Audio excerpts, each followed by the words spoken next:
દાહોદમાં સસ્તા અનાજની ચોરી પર ગ્રામજનોની સર્જિકલ સ્ટ્રાઇક। ધાનપુર તાલુકાના ભોરવા બે ગામે લોકોએ અનાજનો જથ્થો ઝડપ્યો છે।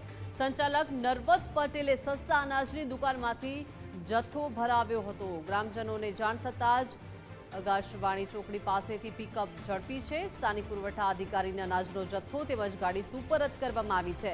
પુરવઠા નાયબ મામલતદાર દ્વારા સ્થળ પંચનામું કરી જથ્થો કબજે કર્યો છે।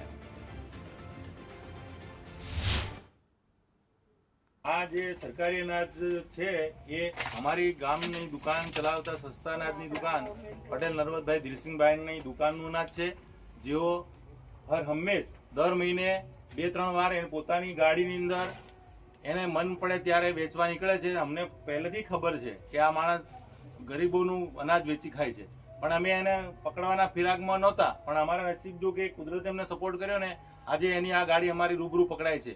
જે અમે સરકારને જાણ કરવા માંગીએ છીએ, આવા તત્વોને સરકાર કડકમાં કડક સજા કરે અને ગરીબોનું અનાજ સગે વગતો અટકાવે, આટલી અમારી માંગ છે। જે ભોરવા ગામમાં જે સરકારી દુકાન ચલાવે છે પટેલ નરવતભાઈ ધીરસિંહ, જે આજે ગત રાત્રે 9:40 હું અહીંયા ગામમાંથી નીકળતો ત્યારે મેં ગાડી અહીંયા ઊભી હતી, ચેક કરી ત્યારે સરકારી દુકાન સરકારી અનાજના કટ્ટા છે, એમાં ચોખા છે, ઘઉં છે, આવું બધું છે। અને આ કાયમ માટે દર મહિને આ રાત્રિના સમયે સરકારી દુકાનનું સામાન વેચવા નીકળે છે એવા મેસેજ બી હતા અને આજે રૂબરૂ પકડાવી ગયો છે। અને અમારી જે ભોરવા ગામની ગરીબ પ્રજા છે એમનું કાયમ માટે અનાજ બારોબાર સગે વગે કરે છે।